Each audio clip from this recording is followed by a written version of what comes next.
Merci Madame la maire.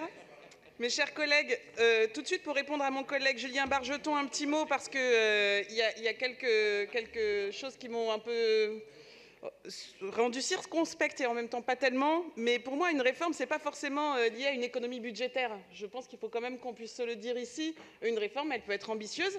Et quand elle a vocation à défendre l'intérêt général, effectivement, elle a un coût. Et elle permet aussi d'anticiper d'autres coûts, notamment, et vous l'avez très bien décrit, Madame la maire, les coûts liés à la dette écologique et à la dette sociale. Et oui, la ville assume de pouvoir faire des investissements qui permettent d'anticiper cela. Alors beaucoup de choses ont été dites le mois dernier à l'occasion du débat d'orientation budgétaire. Beaucoup de choses ont été dites lors du dernier Conseil de Paris citoyen qui a précédé cette séance. Et beaucoup de choses se disent en ces temps de campagne électorale. Cependant, je n'ai pas entendu beaucoup de députés, qui sont également conseillers et conseillères de Paris, défendre notre collectivité et nos financements, et encore moins défendre une augmentation de la fiscalité sur les résidences secondaires ou les logements vacants, par exemple, qui auraient pu faire des recettes supplémentaires. Nos collègues députés assument donc pour la plupart que la ville de Paris devienne contributrice nette de l'État. Pas sur quelques milliers d'euros, pas sur quelques dizaines de milliers d'euros, sur 104 millions d'euros pour l'année 2020. Cette année, pour la première fois, la ville de Paris va donner à l'État plus d'argent qu'elle n'en reçoit pour pouvoir assumer ses responsabilités. Alors excusez-moi mes chers collègues, mais je ne m'en remets toujours pas.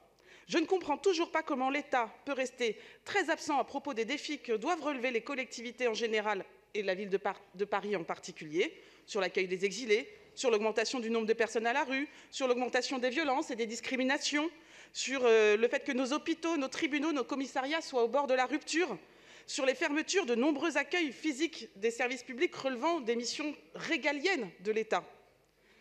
Pourtant, comme chaque année, Paris a été le lieu de nombreuses manifestations et cette année plus particulièrement, notre ville a fait les frais de l'irresponsabilité du gouvernement face à la mobilisation des Gilets jaunes.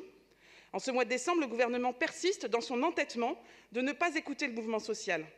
Cette irresponsabilité, que ce soit sur les questions de pouvoir d'achat ou au sujet de la réforme des retraites, nous y reviendrons un peu plus tard dans nos débats et dans nos travaux, a des répercussions budgétaires, notamment avec le soutien que nous avons apporté aux commerçants impactés. À la fin de ce mandat, on peut dire qu'on commence tous et toutes à bien connaître le fonctionnement de nos institutions et donc de nos débats budgétaires. Donc je ne mélange pas tous les sujets, mais il est important de relever que l'ensemble des défaillances de l'État ont aujourd'hui des effets concrets sur le quotidien des Parisiennes et des Parisiens. À quoi bon aujourd'hui justifier en permanence notre bonne gestion financière alors que le budget après budget, nous devons rattraper les désengagements croissants de l'État, notamment vis-à-vis des associations? Comment expliquer ce déséquilibre alors qu'il est demandé aux Parisiennes et aux Parisiens de continuer à régler leurs factures, d'honorer leurs prêts, de répondre individuellement aux exigences face à la crise climatique, d'être solidaires et de participer à l'effort collectif via l'impôt? C'est incompréhensible pour moi en tant que Parisienne et ça l'est encore plus en tant qu'élue de Paris. Nous n'avons d'autre choix que de faire avec ce que l'État nous contraint, c'est-à-dire le cadre budgétaire et le vote que nous avons fait l'année dernière de la contractualisation.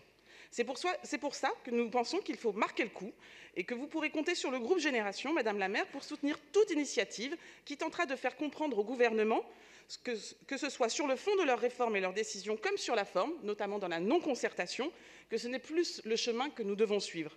Consciente et conscient que ce budget est construit pour laisser un minimum de latitude à ceux qui seront assis sur ces bancs, nous avons proposé des amendements budgétaires qui permettent de parer au plus urgent, de développer des dispositifs déjà existants ou d'assurer que nos engagements d'hier soient poursuivis demain, notamment sur les questions de culture, de prévention spécialisée, de jeunesse et d'accueil des réfugiés. Je laisserai mes collègues développer la présentation de ces amendements.